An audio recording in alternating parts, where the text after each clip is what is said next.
My name is Adaburja and my partner name is Fatma, Manur and Sadia. Today we presentation topic is density. आज हम आपको density के बारे में बताएंगे। डेंसिटी जैसे कि आप जानते हैं कि डेंसिटी किसने डिस्कवर किया था।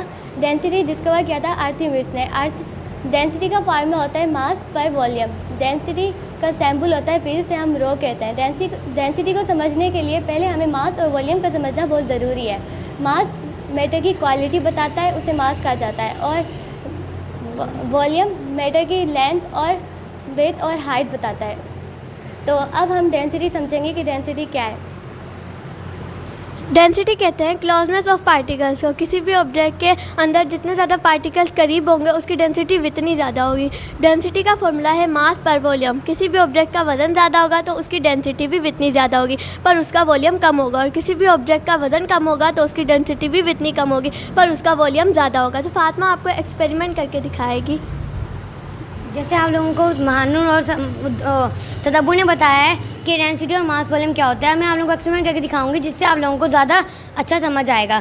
मेरे पास एक नॉर्मल वाटर है और एक साल्ट वाटर है। अब मेरे पास पोटैटो, अगर मैं पोटैटो में इसमें डालूंगी तो वो नीचे सिंक करेगा, फ्लड नहीं करेगा, उसके ऊपर तैरेगा नहीं, क्योंकि पोटैटो की डेंसिटी ज़्यादा है और वाटर की डेंसिटी कम है। अब हमारे पास साल्ट वाटर है। अब इसके अंदर मैं पोटैटो डालूंगी तो वो ऊपर आएगा, फ्लड करेगा, नीचे नहीं जाएगा, क्योंकि पोटैटो की डेंसिटी कम हो गई और वाटर की डेंसिटी ज़्यादा हो गई।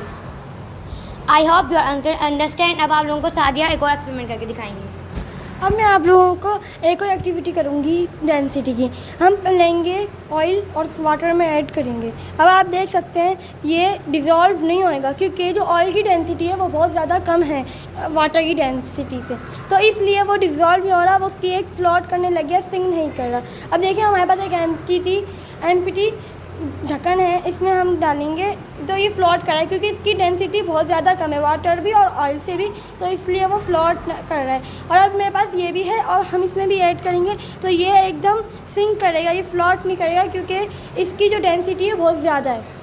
Thank you. Assalamu alaikum everyone. My name is Falak Noor and today my partners is Anabia and Siksha. Today our presentation topic is density. So firstly हम लोग डेंसिटी का इंट्रो ले लेते हैं। डेंसिटी जो है वो जिस साइंटिस्ट ने डिस्कवर की थी उसका नाम आर्चिमेड्स है, और हम डेंसिटी को मास बाय वॉल्यूम जो है डिस्क्राइब करते हैं। और जो डेंसिटी का सिंबल होता है ये, जिसको हम लोग रो कहते हैं, और डेंसिटी का जो यूनिट है वो है किलोग्राम पर मीटर क्यूब। तो अब जो है डेंसिटी को समझने के लिए हम लोग पहले मास और वॉल्यूम समझ लेते हैं। मास जो है वो, मास की डेफिनेशन लिखी हुई है, the quantity of matter present in the body is called मास। मतलब एक बॉडी में कितना मास प्रेजेंट है, कितना मैटर प्रेजेंट है, वो उसका मास होता है। मतलब अगर कोई फैट है या कोई थिन है तो अगर जो फैट होता है उसकी बॉडी में ज़्यादा मास होता है, इसीलिए वो फैट होता है, तो ये उसका मास हो गया। और उसके बाद है वॉल्यूम। वॉल्यूम जो है वो हम लोग length bye width and height करते हैं। मतलब जो मैटर मौजूद है वो कितनी जगह पे मौजूद है उसको हम लोग वॉल्यूम कहते हैं। जैसे एक आंट है, वो जो है बहुत कम जगह लेती है तो मतलब उसका वॉल्यूम कम है, जबकि अगर हम लोग एक एलिफेंट को देखें तो वो ज़्यादा लेती है वॉल्यूम, तो उसका वॉल्यूम ज़्यादा है। ये हो गया वॉल्यूम। और उसके बाद जो है दूसरा टॉपिक डेंसिटी वॉल्यूम और मास का आपस में जो रिलेशनशिप होता है उसे कहा जाता है। एक स्पेसिफिक वॉल्यूम के अंदर उसका कितना मास है, that density of that substance. For example अगर हम वॉल्यूम को चेंज ना करें तो जैसे ही मास बढ़ेगा वैसे ही डेंसिटी बढ़ेगी। मतलब एक स्पेसिफिक वॉल्यूम में उसकी हद से ज़्यादा पार्टिकल हों, ज़्यादा पार्टिकल तो ज़्यादा मास तो ज़्यादा डेंसिटी, ज़्यादा डेंसिटी तो ज़्यादा वज़न। मतलब हम लोग एक एग्जांपल लेते हैं एक क्लासरूम की। एक क्लासरूम बड़ी है या छोटी है, अगर ये इसका वॉल्यूम हुआ, अगर उसमें ज़्यादा बच्चे आएंगे तो ज़ाहिर है उसमें ज़्यादा चेयर्स होंगी, अगर कम आएंगे तो अगर कम बच्चे हैं तो वहाँ पे कम चेयर्स होंगी। और हम मतलब एक स्पेसिफिक वॉल्यूम के अंदर उसका कितना मास है, दैट डेंसिटी। हमारे पास एक जगह एक ग्लास में हमारे पास हनी है और एक में हमारे पास वाटर है। हनी जो है वाटर से ज़्यादा डेंसर क्यों है, बिकॉज हनी के जो पार्टिकल्स हैं वो एक दूसरे के साथ जो है बहुत ज़्यादा क्लोज हैं, और जो वाटर के पार्टिकल्स हैं वो एक दूसरे से बहुत ज़्यादा दूर है। हनी होगा वो पानी से ज़्यादा डेंसर होगी, क्योंकि हनी में के जो है वो सॉलिड पार्टिकल्स होते हैं, इसीलिए जो सॉलिड पार्टिकल्स होते हैं उसका जो है मास ज़्यादा होता है। तो जो ग्लास है उसमें जो हनी है उसका मास ज़्यादा होगा, और जो पानी है उसका मास भी ज़्यादा होगा, लेकिन जो डेंसर होगा वो ज़्यादा होगा हनी। तो डेंसिटी के 3 केसेस बताऊंगी इंपॉर्टेंट। पहला केस, अगर किसी ऑब्जेक्ट की डेंसिटी किसी वाटर की डेंसिटी से ज़्यादा है तो वो ऑब्जेक्ट सिंक कर जाता है, मीन्स वो ऑब्जेक्ट डूब जाएगा। दूसरा केस, अगर किसी ऑब्जेक्ट की डेंसिटी किसी वाटर की डेंसिटी से कम है तो वो ऑब्जेक्ट फ्लोट करेगा, मीन्स वो ऑब्जेक्ट तैरेगा।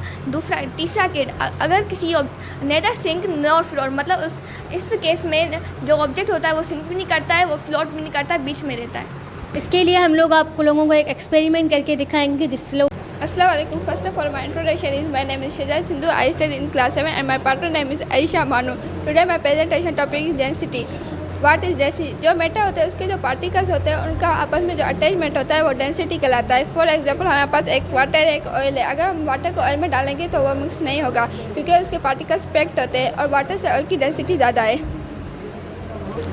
मैं आज आपको डेंसिटी एग्जाम्पल्स बताऊंगी। डेंसिटी ऑफ वाटर, पानी की डेंसिटी है 1 gram cubic centimetre. Density of air, हवा की डेंसिटी है 1.2 kilogram cubic metre. Density of gold, सोने की डेंसिटी है 19.3 किलोग्राम क्यूबिक सेंटीमीटर।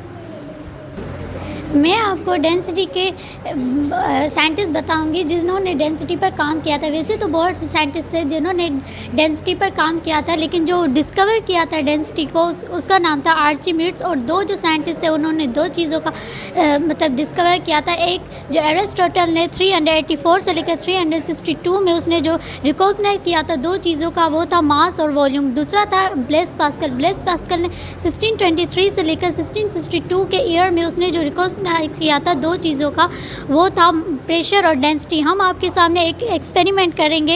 एक गिलास में हमने लिया है वाटर, एक गिलास में हमने लिया है ऑयल। जब हम ऑयल को वाटर में मिक्स करेंगे तो वो ऊपर लेयर की तरह हो जाएगा, वो उसमें सॉल्व नहीं होगा। वो क्यों नहीं होगा? क्योंकि इसके जो मास है और वाटर से ऑयल की डेंसिटी ज़्यादा है, इसमें वो सॉल्व नहीं होगा। और इसका जो ऑयल की जो मास है वो ज़्यादा है। Thank you.